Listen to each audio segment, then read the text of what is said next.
Manchester থেকে বাংলাদেশ বিমানের flight বন্ধের পায়তারার প্রতিবাদে নিউজ ৭১ মাল্টিমিডিয়ার উদ্যোগে এক প্রতিবাদ সভার আয়োজন করা হয় সোমবার ওল্ডহ্যামে। সবাই বক্তারা বলেন, ম্যানচেস্টারে বিমানের ফ্লাইট বাতিল হলে সকল প্রবাসীদের সাথে নিয়ে বৃহত্তর আন্দোলন গড়ে তোলা হবে।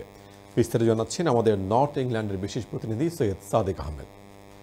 নো ভিসা ফি বৃদ্ধি ও ম্যানচেস্টার থেকে বাংলাদেশ বিমানের ফ্লাইট বন্ধের পায়তারার প্রতিবাদে নিউজ ৭১ মাল্টিমিডিয়ার উদ্যোগে প্রতিবাদ সভার আয়োজন করা হয় ওল্ডহ্যামের ওবিএ মিলেনিয়াম সেন্টারে সোমবার। নিউজ ৭১ এর চেয়ারম্যান শাহজানুর রাজার সভাপতিত্বে ও নিউজ ৭১ এর সম্পাদকের পরিচালনায় উপস্থিত ছিলেন বাংলাদেশ প্রবাসী কল্যাণ পরিষদের আশিকুর রহমান, কাউন্সিলর আব্দুল মালিক, নাজমুল ইসলাম, সুরাবুর রহমান, ওয়েস কামালি, সৈয়দ মুজিব, মহসিন চৌধুরী, সৈয়দ সুমিত ও মতিউর রহমান শাহিন সহ নর্থ ইংল্যান্ডের বিভিন্ন শহর থেকে আগত প্রবাসী বাংলাদেশিরা।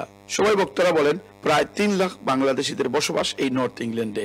সকল বয়সী প্রবাসীরা অন্যান্য দেশের বিমান থেকে বেশি ভাড়া দিয়েও তারা বাংলাদেশ বিমানে সরাসরি ভ্রমণ করতে স্বাচ্ছন্দ্য বোধ করেন, কিন্তু ষড়যন্ত্র করে এই ফ্লাইট বাতিলের চেষ্টা করা হচ্ছে।